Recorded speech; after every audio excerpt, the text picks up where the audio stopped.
The McCain Institute has put a quite ambitious and bold policy question on the table for our great panel here tonight. It's really arguably one of the great policy questions of our time, namely how best to engage with a very new and rising China. 65 years into Chinese Communist Party rule of the country, that their best selling point continues to be, without us there will be chaos, does not inspire a whole lot of confidence about sort of the approach to governance. If you look at the challenges that Xi Jinping faces, they're immense, and it's obviously the sheer size of China, but it's also amazing what he's got to undertake. He's trying to govern a country which in many ways is not governable because he doesn't have the mechanisms to implement his policies at a local level on any kind of consistent basis. Well, China has moved enormously rapidly. And the problem is their political structure hasn't kept pace with the economic and social change. And we can decry that, and we can decry all the injustice that flows from it. And we ought to do what we can to help build capacity, broadly speaking, there to bring this into closer alignment. But ultimately, this is an administration, the Chinese administration, trying to govern 20% of the world's people. It's a big task, and they started from a pretty miserable spot. So to get China right, you have to get Asia right. The weak part of our strategy, I would argue, is we have to get TPP done. Mm-hmm. We have to be clear about our vision for an Asian-Pacific regionalism. We have to get APEC right. A lot of these China will be cooperative and some they won't, but we have to think about Asia and not get pulled into a narrow view of U.S.-China relations. But even as we do that, we want to expand the areas of confidence-building cooperation everywhere we can.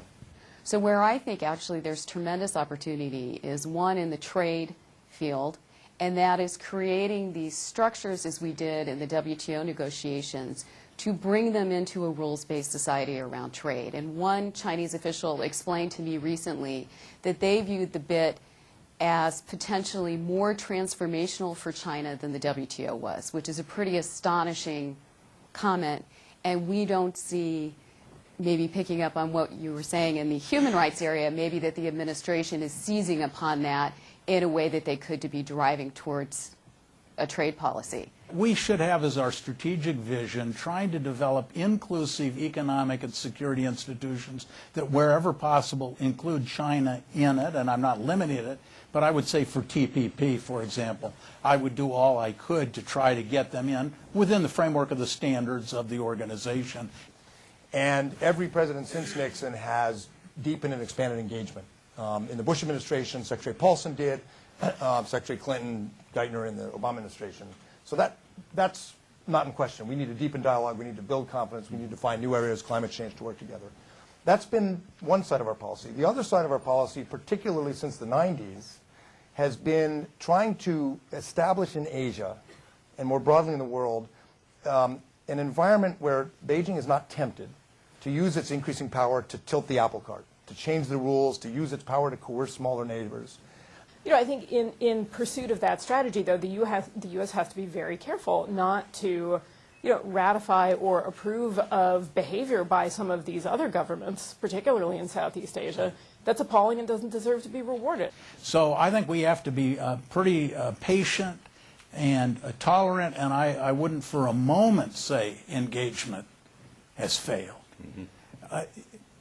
China's not obligated to realize on our time frame every aspiration we may have for them.